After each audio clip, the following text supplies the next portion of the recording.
오늘 함께 나눌 말씀은 요한 1서 4장 14절부터 17절까지 말씀입니다. 요한 1서 4장 14절에서 17절까지 말씀 같이 읽겠습니다. 아버지가 아들을 세상의 구주로 보내신 것을 우리가 보았고 또 증언하노니 누구든지 예수를 하나님의 아들이라 시인하면 하나님이 그의 안에 거하시고 그도 하나님 안에 거하느니라. 하나님이 우리를 사랑하시는 사랑을 우리가 알고 믿었노니 하나님은 사랑이시라. 사랑 안에 거하는 자는 하나님 안에 거하고 하나님도 그의 안에 거하시느니라. 이로써 사랑이 우리에게 온전히 이루어진 것은 우리로 심판날에 담대함을 가지게 하려 함이니 주께서 그러하심과 같이 우리도 이 세상에서 그러하니라. 아멘. 오늘은 그리스도인의 담대함이라는 제목으로 함께 말씀을 나누도록 하겠습니다. 우리가 요한 1서의 말씀을 함께 나누고 있습니다. 이 요한 1서의 말씀을 많은 성경을 연구하는 사람들은 사도 요한이 영지주의자들이 이야기하는 잘못된 그러한 생각들을 또 반박하기 위해서 또 그들의 생각을 공격하기 위해서 이러한 글을 썼다라고 이제 많은 사람들이 그렇게 생각을 합니다.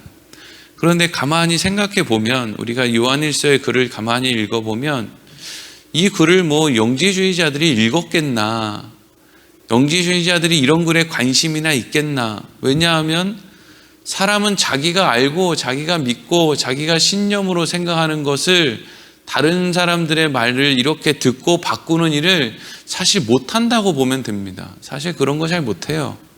그냥 내가 가지고 있고 내가 이제 경험하고 내가 믿게 된 그런 생각이 전부라고 대부분이 생각을 합니다. 여러분, 오늘날에도 많은 이단들이 있고 막 뉴스니 어디니 막 교회들마다 저기는 이단이니까 절대 가시면 안 됩니다. 성경 공부 모임 절대 그냥 몰래 하는데 가면 안 됩니다. 그렇게 이야기를 하는데도 매년 어마어마하게 많은 사람들이 이단에 빠지고 거기에 가가지고 인생을 낭비하고 하는 일을 하는데, 여러분, 그 사람들에게 바른 복음을 들고 가서 아무리 가르쳐줘도 절대로 안 돌아옵니다. 그걸 다시금 하나님께로 돌아오게 할 수 있는 힘이 우리에게는 없어요.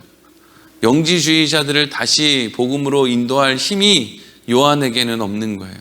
그건 우리가 할 수 있는 영역의 것이 아닙니다. 우리가 아무리 바른 것을 전하고 막 그들을 위해서 막 이렇게 해도, 부모도 경찰에 신고하고 떠나는 사람들을 어떻게 우리가 막을 수 있겠습니까? 참 안타까운 일들이죠. 그러니까 이제 요한 1서의 말씀은 그러면 누구를 위해서 쓴 것인가? 믿음 안에 있는 사람들에게 쓴 것이죠. 사실 믿음 밖에 있는 사람들에게는 아무리 좋은 이야기를 해도 소용이 없거든요. 믿음 안에 있는 사람. 그런데 그 믿음 안에 있음에도 불구하고 그런데 왜 사람들이 여기에 이렇게 넘어가는 거지? 혹은 이 사람들이 말하는 것이 왜 이렇게 우리 마음 가운데 어떤 부분을 이렇게 자극하는 거지? 그래서 우리는 어떤 마음이, 그러니까 우리를 무엇이 자극하는지, 무엇이 우리를 미혹하는지를 가만히 살펴보면 그래서 하나님이 그걸 이기기 위해서 하나님이 우리에게 그런 마음을 주시는 거구나 라는 것을 알 수 있게 하는 거거든요. 그러니까 결국에는 요한 1서의 기록을 통해서 영지주의에 빠진 사람들에게 도움을 주는 게 아니라 오히려 영지주의에 결코 빠지지 않을 사람들, 하나님이 손으로 붙들고 있는 사람들, 그래서 이미 영지주의에 빠지지 않도록 하나님이 사랑이 무엇인지를 가르쳐준 사람들, 나는 하늘이 두 쪽이 나도 거기로는 안 가라고 하는 그런 확신을 준 사람들에게 오히려 이런 글을 쓴 것으로 우리가 볼 수가 있는 것이죠. 영지주의자들은 하나님이 이 세상으로부터 멀리 떨어져 있다, 그리고 인간의 육신은 악하다, 하나님이 실패했다, 그래서 진짜 신이 이야기하는 그 지혜를 우리가 배워야 된다. 그런데 그 신이 알고 있는 지혜는 내가 좀 알고 있다.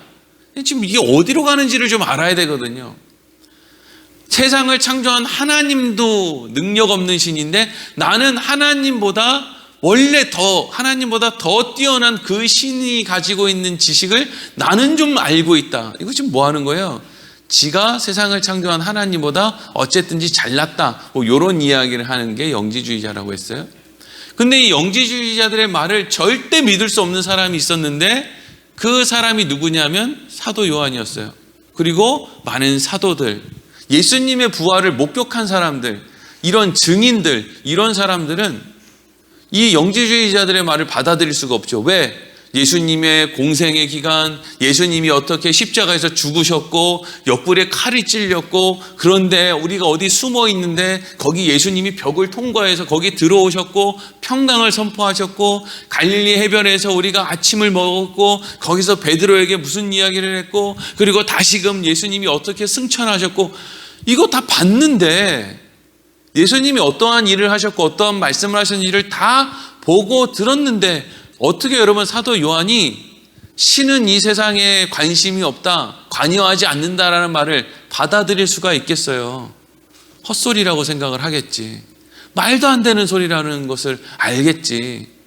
여러분, 이단에 빠지는 사람들 가운데 예수님이 어떤 분인지, 하나님이 어떤 일로 우리를 사랑하셨는지, 인격적으로 하나님의 하시는 일을 경험한 사람들은 거의 없을 거예요. 그냥 없다고 보면 돼요.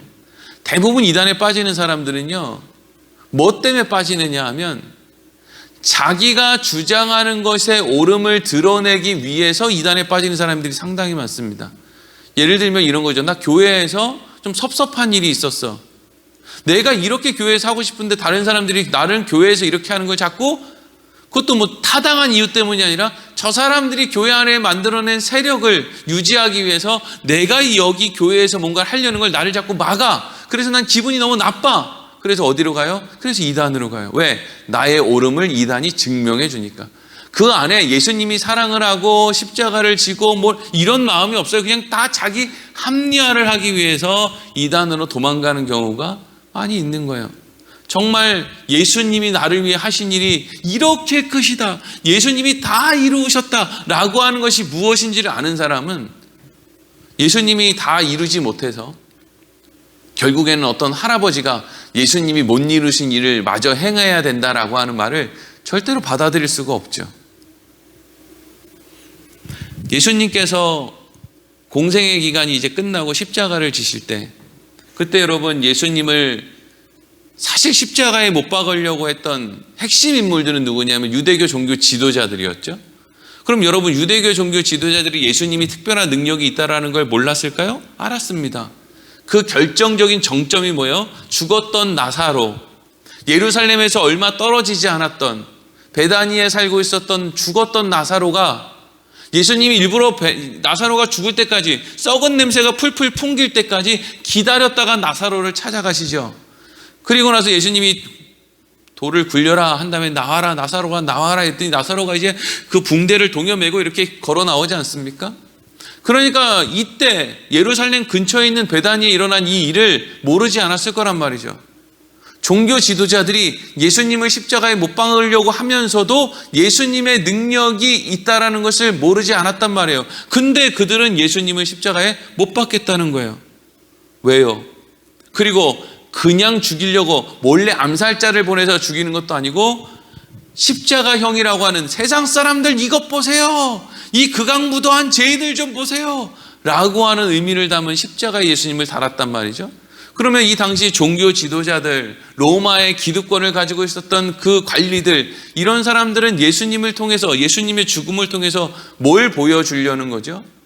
우리가 예수님보다 더 세다는 거죠. 그거 보여주고 싶어서 지금 종교 지도자들이 예수님을 굳이 십자가에 달아서 죽인 거 아닙니까?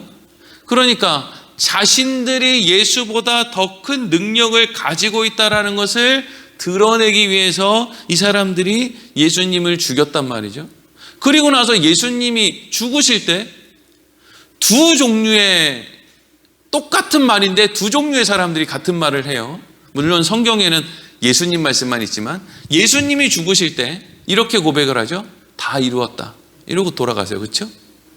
근데 여러분, 그때 유대교 종교 지도자들이나 아니면 그 시대의 기득권들, 예수님을 십자가에 못 박아 죽이려고 애를 썼던 사람들도 예수님이 숨이 끊어질 때 그 사람들도 뭐라고 마음 가운데 생각을 했겠습니까? 다 이루었다 했겠죠. 됐다, 이제 다 이루었다. 예수라고 하는 우리를 성가시게 하는 우리 기득권을 흔드는 사람도 우리가 죽였고, 그리고 예수를 쫓던 사람들도 결국에는 우리 편으로 만들었다. 우리 편으로 만들었으니까 그 사람들이 뭐라고 소리를 질렀어요? 예수를 죽이고 바라바를 풀어줘라 이러잖아요. 다 이루었다. 예수도 죽였고 우리가 여론도 우리 편으로 만들었다. 그러니까 다 이루었다. 이렇게 이야기를 했단 말이죠. 참, 예수님이 다 이루었다고 하는 말과 그 시대에 기득권 갖고 있었던 종교 지도자들이 다 이루었다고 하는 말을 비교해 볼 때 사실 세상의 눈으로 보면 누가 다 이룬 것처럼 보입니까? 종교 지도자들이 다 이룬 것처럼 보이죠. 예수님은 뭘 했어요? 그냥 죽어버렸어요. 마지막 순간에 자기를 쫓던 제자들도 남아있지를 않고 다 떠나버렸단 말이죠.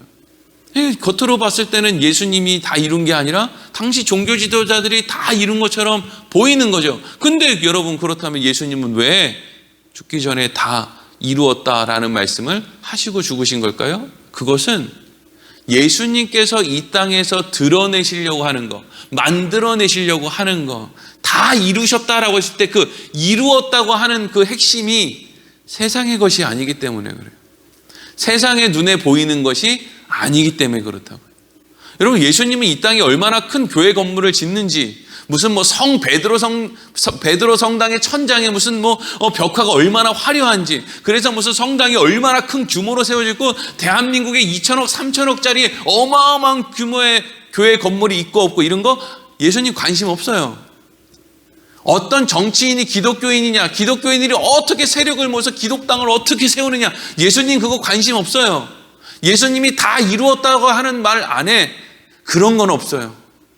눈에 보이는 세상의 것은 없어요. 예수님께서 다 이루었다고 하는 것은 모든 사람은 예수님을 다 버렸고, 그리고 예수님은 하나님이 택한 사람, 하나님의 음성을 듣고 모이는 그 양들, 하나님이 예수님께로 보내주시는 그 사람들을 위해 하나님과 그들의 막혔던 담을 이제는 내가 헐게 되었다. 내가 막혔던 담 위에 아주 그냥 엎어져서 사람들이 나를 밟고 하나님께로 나아갈 수 있다. 이걸 예수님께서는 다 이루셨다라고 이야기를 하는 거죠. 생각해 보세요. 어떤 사람들은 세상에서 다 이루었다고, 뭔가를 이루었다고 하는 사람들은 예수님을 보면 하나님이 이 세상에 뭔가 간섭한다는 생각을 못 할 수도 있어요. 그렇지 않습니까? 하나님이 살아계시다면, 아니 왜 하나님의 아들이라는 저 예수를 저렇게 죽게 내버려 두느냐? 그러니까 저 예수는 가짜다. 신은 이 세상에 간섭하지 않는다. 이런 식으로 이제 간단 말이죠. 근데 예수님께서 하나님이 택한 사람들을 위해서 이 땅에 오셔서 완전히 죽으셨단 말이죠. 그리고 그것이 이제는 나를 위한 것이라는 걸 성령을 통해 알게 됐어요. 그럼 그 사람은 신은 멀리 떨어져 있는 곳에 계시다라고 생각을 하는 게 아니라 하나님은 나와 함께 있다. 하나님은 예수님을 나를 위해 보내셨다. 예수님은 나 때문에 죽으셨다. 나를 살렸다. 그러니까 신이 초월적인 공간에 있다고 절대 생각하지 못하죠. 예수님은 나를 위해 이 땅에 오셨다라는 그런 고백 가운데 우리가 살아가게 되는 거예요. 자, 그래서 이제 그러한 사도 바울은 절대 영지주의자들의 말을 받아들일 수 없다. 왜? 사도 요한은 절대 영지주의자들의 말을 받아들일 수 없다. 왜?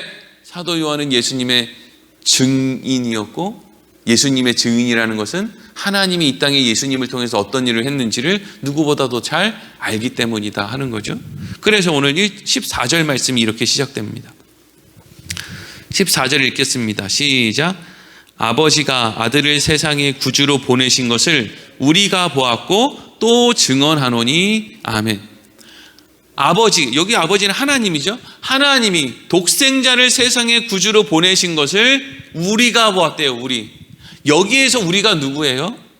고린도전서 15장 3절에서 8절까지 말씀을 보면 여기에 이야기하는 우리가 등장합니다. 우리. 제가 읽어보겠습니다. 내가 받은 것을 먼저 너희에게 전하노니 이는 성경대로 그리스도께서 우리 죄를 위하여 죽으시고 장사 지낸 바 되셨다가 성경대로 사흘 만에 다시 살아나사 게바에게 보이시고 후에 12 제자에게와 후에 500여 형제에게 일시에 보이셨나니 그 중에 지금까지 대다수는 살아있고 어떤 사람은 잠들었으며 그 후에 야고보에게 보이셨으며 그 후에 모든 사도에게와 맨 나중에 만삭되지 못하여 난 자 같은 내게도 보이셨느니라. 아멘. 예수님의 공생애를 본 사람들은 엄청 많았어요. 진짜 오병이어의 기적 속에서 그 먹은 사람들만 몇 명이에요. 그렇죠? 근데 예수님이 오병이어의 기적을 베푸셨다고 해서 그 장소에 있던 사람들이 예수님이 하나님의 아들이라고 고백하지 않았어요. 그냥 왕 삼으려고 했죠. 하나님이 보내신 하나님의 독생자구나 라는 것을 사람들이 이제 받아들이기 시작했을 때는 언제냐면 예수님이 부활하신 이후에 사람들을 찾아왔을 때죠. 근데 여러분, 예수님이 분명히 십자가에서 죽으셨는데 부활하셔가지고 살아나셔서 우리 앞에 나타나셨단 말이죠. 물론 부활한 몸을 보고도 부활하셨다는 것을 알고도 성령이 이 땅에 임하기 전까지는 하여튼 그 사이 시기에는 이 제자들도 그렇고 사람들도 그렇고 뭔가 긴가민가해서 막 겁도 먹고 막 이랬어요. 성령이 오기 전에는. 하여튼 우리는 예수님이 부활한 걸 다 봐도 그걸 온전한 것으로 만드는데 열매 맺을 수 있는 그런 능력이 없는 참 연약한 인생이에요. 그래서 성령이 어쨌든 도와주셔야 부활을 경험한 것도 이제는 그들에게 이제 삶으로 드러나게 되는데, 어쨌든 그렇다면 여러분, 예수님이 하나님의 아들이시고 이 땅에 오신 독생자, 우리를 구원하기 위해 오신 분이라는 것을 분명하게 고백할 수 있는 증인은 굳이 따지면 한 500~600명밖에 안 되는 거예요. 이게 많다고 하면 많다고 할 수도 있지만, 아니 오병이어의 기적에서 예수님이 주시는 거 먹은 사람만 2만 명이 넘는데 겨우 예수님의 부활을 경험한 사람은 이제 500명이 조금 넘는다? 왜 이렇게 하실까? 그러니까 여러분, 이런 걸 우리가 볼 때마다 예수님은 세상에서 뭔가 눈에 보이는 걸 만들어내는 건 전혀 관심이 없으시구나 라는 생각을 할 수 있죠. 그리고 부활하신 예수님이 누구한테 나타나요? 우리 같으면 빌라도한테 나타나서 빌라도 뺨때기를 한 대 그냥 때리면서, 너 임마 아까 나 죽이라고 네가 하고 나서 손 씻었지? 손 씻는다고 달라지냐? 이러면서 아주 그냥 뺨때기를. 그리고 이제 순서대로 가야지. 이제 헤롯한테 가가지고 헤롯도 귓방맹이를 또 날리면서, 하여튼 너네 딱 줄 서 있어. 너네 선착순으로 줄 서 있어. 너도 오고, 너도 로마 군병 너 일로 와. 너 채찍 끝에다가 너 이상한 거 달았지. 이래가지고 지금 죄다 불러. 나 십자가에 매달려 있을 때 내려오라고 한 놈 누구야? 다 불러다가 말이죠. 나 부활해서 이제 어쩔 거야 니네. 벌벌 떨게 만들겠죠. 아주 그냥 오줌을 지리면서 살려달라고 애원하게 만들 거예요. 그렇죠? 근데 그렇게 하지 않죠. 관심 없어요. 세상에 눈에 보이는 공로, 업적, 그런 걸 통해서 하나님을 믿도록 만들려고 하는 그런 생각 없어요. 예수님은 그냥 하나님이 구원하기로 작정한 사람들을 하나님께로 나아갈 수 있도록 하는 그 과정 속에서 통로의 역할을 그냥 하시는 것이 예수님의 역할이지, 임의로 무슨 능력을 나타내고 사람들에게 뭘 보여서 하나님이 허락하지 않은 사람들에게 뭔가를 끌어내서 뭔가 기적을 통해서 사람들을 하나님께로 인도하는 건 관심이 없는 분이에요. 그러니까 여러분, 오늘날에도 교회에 사람을 많이 모아서 우리가 하나님께 영광 돌리자, 교회 건물을 크게 지어서 하나님께 영광 돌리자, 이런 건 전부 거짓말이에요. 그런 걸로 하나님께 영광 못 돌려요. 이 정부를 어떻게 해서 이 도시를, 부여를 성시화해서 우리 하나님께 영광 돌리자, 그런 걸로 하나님께 영광 못 돌려요. 왜? 그렇게 해봐야 거기 다 도둑놈이고 다 강도고 사람이 다 똑같아요. 어디 가나 크게 모이면 큰 도둑놈, 작게 모이면 작은 도둑놈이에요. 자, 그러면 이게 지금 어디로 흘러가느냐? 그래서 하고 싶은 말이 뭐냐? 15절로 넘어가겠습니다. 15절 시작.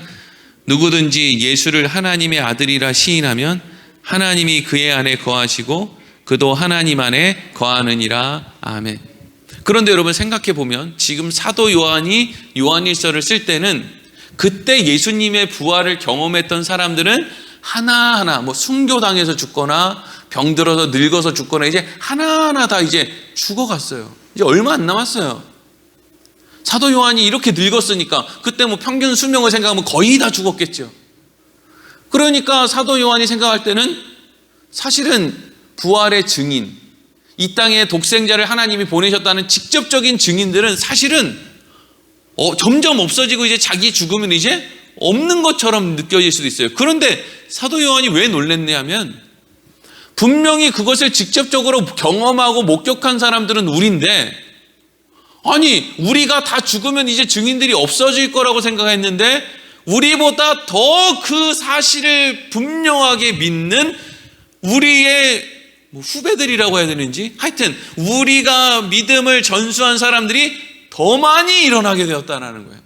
그래서 15절에 사도 요한이 뭐라고 하느냐, 누구든지 예수를 하나님의 아들이라 시인하면, 이 사람들은 예수님이 이 땅에 오셔서 뭘 했는지 부활했는지 이런 것도 못 봤는데 그 이후의 사람들이 누구든지 예수님이 하나님의 아들이라는 것을 시인하는 사람들이 생겼다는 거예요. 근데 그 사람들을 통해서 지금 요한이 뭐라고 해요? 그건 그 사람들이 예수님을 하나님의 아들이라고 시인하는 것은 그들이 예수님을 직접적으로 경험하지 않았음에도 불구하고 그들 안에 그런 고백이 생겨나는 것은 하나님이 그 사람들 안에 거하시고 그 사람들도 하나님 안에 거하기 때문이야. 이렇게 이야기하는 거죠. 그러니까 이게 직접적으로는 뭘 이야기하는 거예요? 하나님은 이 세상으로부터 초월된 곳에 계신 것이 아니라 지금도 하나님이 택한 사람들 안에서 일하고 계신다. 그들의 삶 가운데 일하고 계신다라는 걸 이야기하는 거죠. 많은 사람들은 하나님을 보여봐라, 내가 그러면 하나님을 믿겠다, 이런 이야기를 하지만 그 사람들은 하나님이 간섭하지 않는 사람들이고요. 어떤 사람들은 하나님을 보여보면 믿겠다, 나는 그렇지 않으면 못 믿겠다라고 할 때 어떤 사람은 난 맨날 보는데, 난 하나님을 맨날 보면서 살아, 난 날마다 하나님의 뒷모습을 바라보며 살고 나의 뒤에서 나를 밀어주시는 하나님을 경험하고 난 하나님을 날마다 보는데, 난 하나님이 저 멀리 계신 분이 아니라 오늘도 나랑 함께 하시는 하나님인데 라고 하는 사람들이 있다는 거예요. 사도 요한은 지금 그 이야기를 하고 있는 거예요. 근데 이걸 어떻게 지금 구체적으로 얘기하느냐 하면, 여러분 사도 요한이 이런 믿음을 갖게 되기까지, 예수님을 주로 시인하기까지 얼마나 많은 일이 있었습니까? 예수님과 함께 공생애를 살았죠. 십자가도 부활도 경험했죠. 그런데 예수님이 묻혔던 무덤에 요한이 막 달려가가지고 그 안에까지 막 들어가가지고 막 살펴보잖아요. 그렇죠? 베드로는 그 무덤 앞에 서 있고 요한이 들어가서 막 살펴보고 없네. 그런데도 어디 숨어가지고 마가의 다락방이라고 추측되는 어느 곳에 제자들이 숨어가지고 거지고 예수님 부활한 것 같은데, 그리고 여인들이 다 부활했다고 하는데 본인들도 가가지고 그 예수님을 쌌던 그 싸개가 어떻게 되어 있는지 다 봤는데도 불구하고 거기에 이렇게 숨어가지고 있을 때 예수님이 찾아오셔서 너희에게 평강이 있을지어다, 이 이야기 하시잖아요. 그리고 나서 오순절날 그들이 모여있는 곳에 성령이 임했을 때 그때서야 사도 요한 안에, 야, 그때 그래서 예수님이 그렇게 말씀하셨구나, 그래서 십자가를 말씀하셨구나, 그래서 부활을 그때서야 다 모든 것이 깨달아지고 자기가 예수님과 공생의 기간 살았던 삶의 의미를 알게 되고 성령이 그들 안에 오니까 그 모든 일들이 사도 요한으로 하여금 예수님을 하나님이 보내신 하나님의 아들로 믿게 만들었다는 말이죠. 그러니까 이걸 통해서 사도 요한이 생각해 볼 때, 아니 저 사람들은 예수님을 경험해 만나본 적도 없는데 어떻게 저 사람들이 예수님을 하나님의 아들이라고 시인해? 아하, 하나님께서 그들 안에 마치 내가 예수님을 믿을 때의 과정이 이러했는데 결국에는 그 과정이 내가 예수님을 믿고 예수님을 이해하는데 그렇게 하나님이 하신 것처럼 저 사람 안에서도 나는 보이지 않지만 하나님이 나에게 하신 것 같은 일들을 저 사람들 안에서 하셨구나. 여러분, 우리가 뭐 태어나자마자 난 예수 믿습니다 이래요? 아니면 어떤 사람들이 야 나랑 교회 가자 그래서 그래 우리 가가지고 간식이나 얻어먹자 이러고 와서 교회 들어서자마자 나는 예수님이 하나님의 아들이심을 믿습니다, 이런 사람이 어디 있어요? 대부분의 사람들은 어떻게 예수님이 하나님의 아들이라고 시인해요? 문제를 만나고 막 넘어지고 엎어지고 그리고 의심도 해봤다가 도망도 가봤다가 별의별 일을 다 했는데 그럼에도 불구하고 아 하나님이 나와 함께 계신다, 예수님이 이 땅에 오신 것이 믿어진다, 뭐 이런 여러 가지 일들을 다 겪은 다음에 우리가 결론적으로 어떻게 해요? 아 그래서 하나님이 나를 사랑하셨구나, 그래서 예수님을 이 땅에 보낸 거구나. 이러한 경험을 하게 된 사람들이 하나님은 이 세상에 간섭하지 않는 분이야, 이거 여러분 믿을 수 있겠어요? 이거 지금 사도 요한이 얘기하는 거예요. 야 니네들도 알다시피 우리가 하나님이 우리 삶 가운데 믿음을 줬잖아. 우리가 예수님을 믿잖아. 하나님의 아들이라는 걸 믿잖아. 어떻게 믿지? 하나님이 우리한테 가르쳐 준 거잖아. 저 사람들이 하는 이야기가 안 맞지. 우리는 알지. 우리는 하나님이 멀리 계셔서 막 사람들 그런 얘기 하잖아요. 하나님이 계시다면 쓰나미가 와서 사람들이 왜 이렇게 죽냐? 하나님이 계시다면 세월호가 뒤집어질 때 왜 하나님이 그거 안 구해 주시냐? 몰라요. 우리는 왜 쓰나미가 왔는지, 세월호가 왜 뒤집어지는데 하나님이 안 구해 줬는지 몰라요. 근데 우리가 아는 건 있어요. 뭐죠? 내가 예수를 믿는다는 거죠. 여러분, 인간이 어떻게 모든 걸 다 알아요? 하나님도 아니고. 다 알려고 하는 게 욕심이지. 근데 우리가 분명히 아는 건 있잖아요. 뭐요? 하나님이 가르쳐 주신 거예요. 하나님이 나에게 믿음을 주셨다는 거. 그래서 나는 예수를 믿게 됐다는 거. 그 예수가 나를 생명의 길로 나아가게 하셨다는 거. 그거지요, 뭐. 그거 말고 뭘 더 알아야 됩니까, 우리가 세상에서. 그거 말고 그 영지주의자들이 말하는 그 대단한 신이 말하는 그 영적인 지식, 그거 뭘 더 알아야 돼요? 하나님이 우리한테 그렇게 하셨는데, 예수를 믿게 되었는데 무슨 지식을 더 알아야 되느냐 말이죠. 우리 하나만 더 보겠습니다. 자, 16절 시작. 하나님이 우리를 사랑하시는 사랑을 우리가 알고 믿었노니 하나님은 사랑이시라. 사랑 안에 거하는 자는 하나님 안에 거하고 하나님도 그의 안에 거하시느니라. 아멘.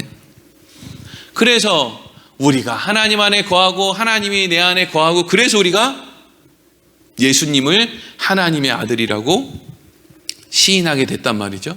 근데 그렇게 우리가 예수님을 믿는 그 과정, 하나님이 우리 안에, 우리가 하나님 안에, 이런 과정을 거치다 보니까 결국에는 우리가 예수를 믿는다는 건 우리 안에 뭐가 임한다는 거예요? 성령이 임하게 된다라는 것이고, 성령을 통해서 나의 삶에 일어난 모든 일들이 하나님이 내 안에서, 내가 하나님 안에서 일어나게 하신 일이구나 하는 걸 다 경험하고 나니까 그 과정 속에서 성령이 우리 안에 뭘 주시느냐면요, 여러분, 원래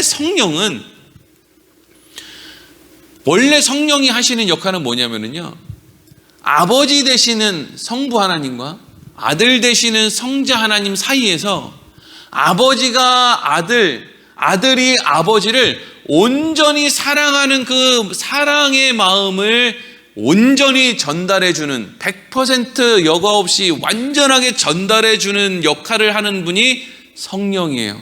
그래서 성경에 나오는 성령의 모든, 하여튼 뭐 성령이라는 단어가 나오는 단어들을 다 이렇게 찾아보면은요, 그 안에는 다 하나님의 사랑, 예수 그리스도의 사랑이 그 안에 담겨 있어요. 그러니까 성령은 우리가 예수를 믿게 만드는 역할을 하고, 또 하나, 하나님이 우리를 얼마나 사랑하는지, 하나님이 예수님을 얼마나 사랑하는지, 예수님이 우리를 얼마나 사랑하는지, 또 예수님이 하나님을 얼마나 사랑하는지, 이것을 알게 해주는 영이 성령이란 말이죠. 그러니까 우리는 예수를 믿은 것 때문에도 하나님이 우리와 함께 한다는 걸 알지만, 또 하나, 하나님이 우리와 그냥 함께 있는 게 아니라 완전히 함께 있어 라고 하는 것을 성령이 우리 안에 하나님의 사랑의 마음을 가르쳐 주는 걸 통해서 안단 말이죠. 뭐 괜히 복잡하게 설명하는 것 같기도 한데 이게 너무 그냥 의미가 있어서요. 그러니까 하나님은 멀리 떨어져 계신 분이 아니라 내가 예수를 믿습니다라고 하는 간단한 신앙 고백을 통해서도, 이 고백이 어떻게 왔나? 성령이 나한테 왔지. 성령이 와서 하나님이 내 안에서 행하신 일들을 다 알게 해주셨기 때문에 내가 예수님을 믿었지. 근데 이게 단순히 뭔가 이해의 문제가 아니라 성령이 우리 안에 오셔서 하나님이 나를 얼마나 사랑하시는지도 알게 했지. 그래서 나도 하나님을 사랑하게 했지. 그러니까 이 성령이 우리 안에 오셔서 하나님의 사랑을 알게 했다는 것은 하나님의 마음을 온전히 전달해 주는 역할을 하는 성령이 우리 안에 있다는 거예요. 그러니까 우리 안에 있는 하나님, 우리 안에 있는 성령님, 예수님은 그냥 쟤한테 내가 좀 삶에 간섭 좀 해볼까 그래서 발가락 하나 이렇게 담그고 그래 뭐 이런 게 아니라 하나님이 그냥 전심으로 우리 안에 들어와서 전심으로 우리와 함께하고 어떤 순간에도 우리 떠나지 않고 온전한 사랑을 성령으로 실천하고 하는 역할을 한다는 거예요. 근데 어떻게 신은 우리로부터 멀리 떨어져 있다라는 이야기를 우리가 받아들일 수 있겠는가? 지금 그 이야기를 하고 있는 거예요. 그리고 그걸 생각할 때 궁극적으로 나는 죽는 것도 두렵지 않다. 그리스도인의 담대함이 거기서 나오는 거죠. 그리스도인들에게 있어서는 담대함이 있어야 돼요. 왜? 하나님이 오늘 나랑 하나님이 내 삶을 이렇게 엿보고 있는 게 아니라 하나님이 온전히 성령을 통해서 하나님의 사랑이 온전히 오늘도 내 안에 나와 함께하고 있다라고 하는 그 생각. 엿보고 있는 게 아니라 그냥 온전히 하나님이 함께하고 있는데 뭐 걱정할 게 있냐고요. 뭐 죽어? 그래 죽지 뭐. 하나님이 온전히 나와 함께하고 있는데 뭐가 겁나냐. 이렇게 어려운데 하나님이 나 좀 도와주실까? 나 죄 많으니까 안 도와주실까? 이런 생각이 아니라 내가 죄가 많든 어쨌든 사망의 음침한 골짜기를 가든 어쨌든 하나님은 100% 나와, 하나님의 전부가 나와 함께하고 있다. 이거죠. 그래서 여러분, 우리는 영주지 같은 이단 같은 그런 이야기는요, 하여튼 굳이 어떤 사람들은 막 이러더라고요. 신천지에서 무슨 얘기하는지 나 궁금한데 가서 한번 들어볼까? 그런 거 할 필요도 없어요. 아무짝에 쓸모없는 거예요. 하나님이 나 진짜 붙들어 주시는지 안 붙들어 주시는지 나 신천지 가서 한번 쏙 한번 빠져볼까? 늘 하나님 안에서 나와 함께하고 계신 하나님을 늘 기억하며 그것만 생각하며 살아도 우리는 우리의 인생이 바빠요. 하나님의 사랑을 아는 사람이 하나님의 사랑을 마음에 품고 사는 것이 참으로 바쁘단 말이죠. 눈에 보이는 게 많아요. 그러면 돕고 싶은 사람도 많고요, 하고 싶은 일도 많은 거예요. 우리가 늘 하나님이 우리와 온전히 함께 있음을 기억하면서 하나님 안에서 평강으로 담대함으로 살아가게 되기를 간절히 소망합니다. 기도하겠습니다.